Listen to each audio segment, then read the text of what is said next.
Hello class, welcome to STAT 1200. I am your instructor, William Buellman, and today we are covering section 7.3, confidence intervals for a population proportion. Our objectives for today are to construct a confidence interval for a population proportion, to find the sample size necessary to obtain a confidence interval of a given width, and describe a method for constructing confidence intervals with small samples. The music organization Little Kids Rock surveyed 517 music teachers, and 403 of them said that video games like Guitar Hero and Rock Band, in which players try to play music in time with the video game image, have a positive effect on music education. Assuming these teachers to be a random sample of U.S. music teachers, we would like to construct a confidence interval for the proportion of music teachers who believe that video games have a positive effect on music classrooms. We use the following notation. P is the population proportion.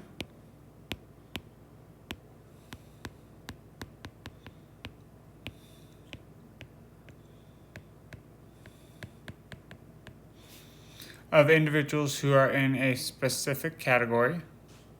X is the number of individuals.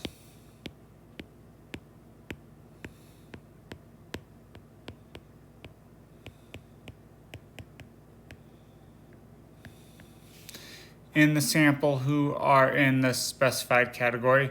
N is the sample size.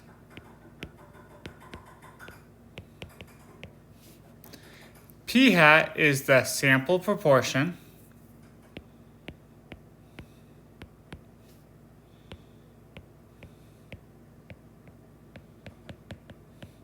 Of individuals who are in the specified category. P hat is defined as P hat, which is equal to X over N. To construct a confidence interval, we need a point estimate. The point estimate for the population proportion P is going to be equal to P hat, which remember was X over N. We also need the standard error of P hat. By the central limit theorem for proportions, we have that the standard error for P hat is going to be equal to the square root of P hat times 1 minus P hat over N. To compute the margin of error, we multiply the standard error from above by the critical value. So that was Z alpha by 2 times the square root of P hat 1 minus P hat over N. The confidence interval then is, as always, the point estimate plus or minus the margin of error.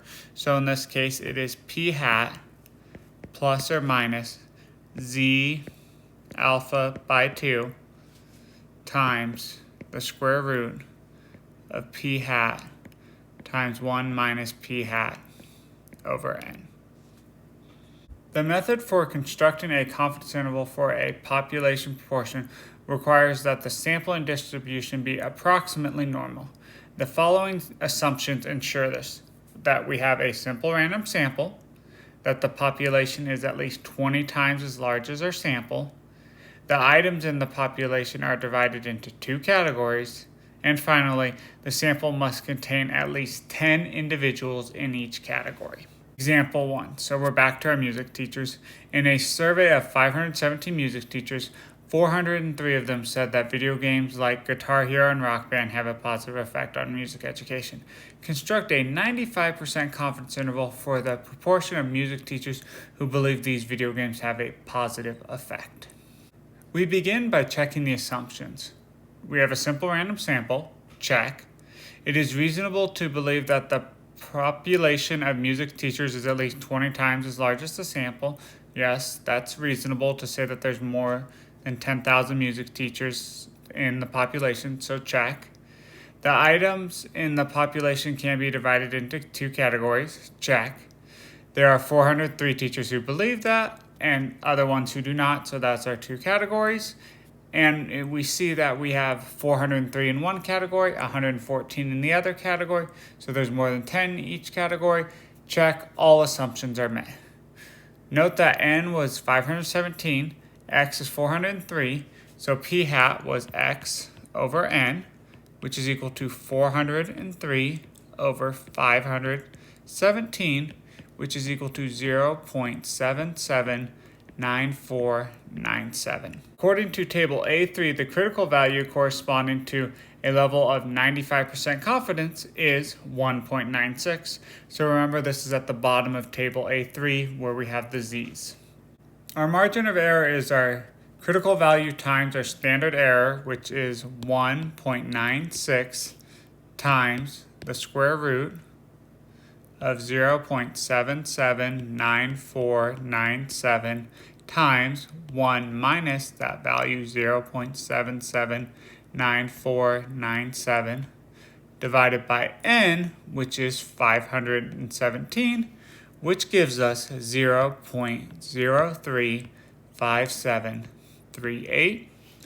So as a reminder, our confidence interval is our p hat plus or minus our margin of error. So p hat plus or minus the margin of error, which is 0.779497 plus or minus 0.035738, which gives us 0.744 is less than p, which is less than 0.815.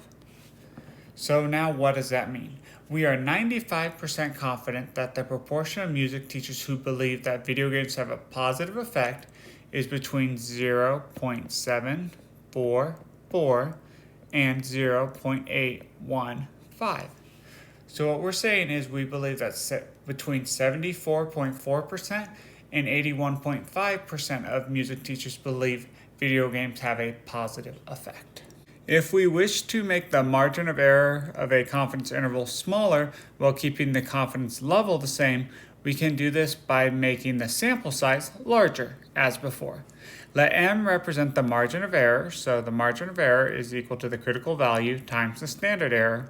We write this formula as follows by solving for n. So we do a little bit of algebra and we end up getting that p hat times 1 minus p hat times z alpha by 2 over m squared. So that's what n equals. This is the minimum sample size needed to obtain a margin of error of size m. If the value of n is not a whole number, round up to the nearest whole number. In order to use the formula for n that we just found, we need a value for m and p hat. We can set the value of m, but we don't know ahead of time what the value of p hat is going to be. So there are two ways to determine p hat. We can use a value that was drawn from a previous study, so we can use an old value from a study, or we can just assume worst case scenario, which is assume p hat equals 0.5, which makes the margin of error as large as possible for any sample size. In this case, the formula simplifies to 0.25 times z alpha by 2 over m squared. Example 2. So we're back to our music teachers. In a survey of 517 music teachers, 403 said that video games like Guitar Hero and Rock Band have positive effect on music education. Estimate the sample size needed so that a 95% confidence interval will have a margin of error equal to 0.03. From the bottom row of table A3, we can see that the critical value for 95% is 1.96. Now we will compute p hat, which we've already done, but we'll do it again, x over n, which is equal to 403 over 517, which is equal to 0.779497. Since the desired margin of error is 0.03, the sample size necessary is, again, reminder, n is equal to p hat times 1 minus p hat times z alpha by 2 over m squared, which is equal to 0.779497 times 1 minus 0.779497 times 1.96 over 0.03 squared, which when we do all that math, we get 733.67. And as always, we round up, so we get that we need 734 would be our sample size in order to ensure a margin of error of 0.03. Example 3. We plan to sample music teachers to construct a 95% confidence interval for the proportion who believe that listening to hip-hop music has a positive effect on music education. We have no value for p-hat available because no studies have been done before this. Estimate the sample size needed to construct a 95% confidence interval that will have a margin of error of 0.03. Again, from table A3, we get that the critical value for 95% confidence is 1.96. Since we have no estimate for p-hat, we have to go with the worst case scenario, which is p-hat equals 0.5, which gives us the formula n is equal to 0.25 times the critical value divided by the margin of error squared. We're going to plug everything in and we get n is equal to 0.25 times 1.96 divided by 0.03 squared, which is equal to 1067.1, which we have to round up to 1068. So what that means is our sample size would need to be 1068 teachers in order to ensure that our margin of error is 0.03. The method presented for constructing a confidence interval for a proportion requires that we have at least 10 individuals in each category. When this condition is not met, we can still construct a confidence interval by adjusting the sample proportion a bit. We increase the number of individuals in each category by 2 so that the sample size increases by 4. Thus, instead of using the sample proportion p-hat is equal to x over n, we use the adjusted sample proportion p tilde,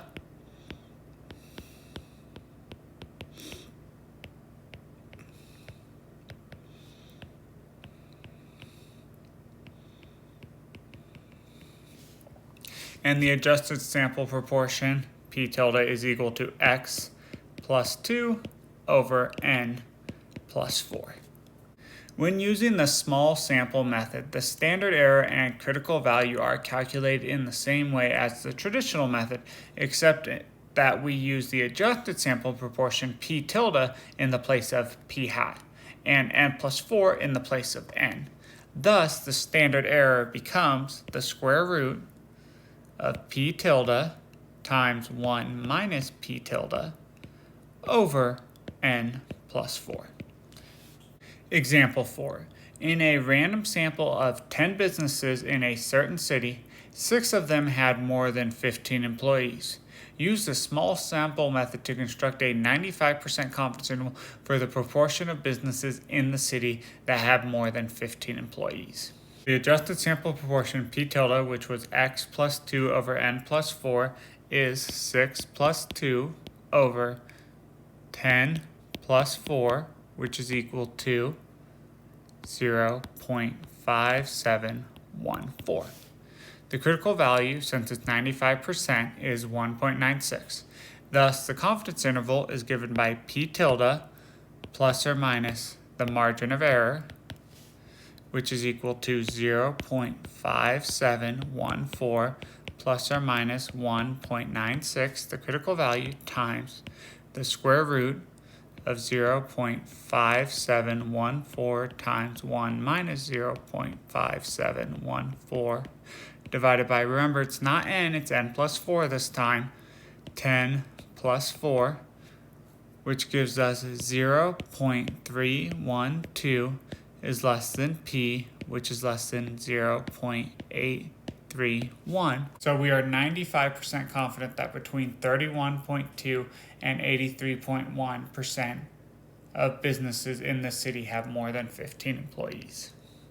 There are some advantages to the small sample method, mainly being that the small sample method can be used for any sample size, and recent research has shown that it has 2 advantages over the traditional method. The margin of error is smaller because we divide by n plus 4 rather than n, So we're dividing by a bigger number, which means when we have a bigger number in the denominator, it makes our overall number smaller. So that's why our margin of error is smaller. The actual probability that the small sample confidence interval covers the true proportion is almost always at least as great or greater than that of the traditional method.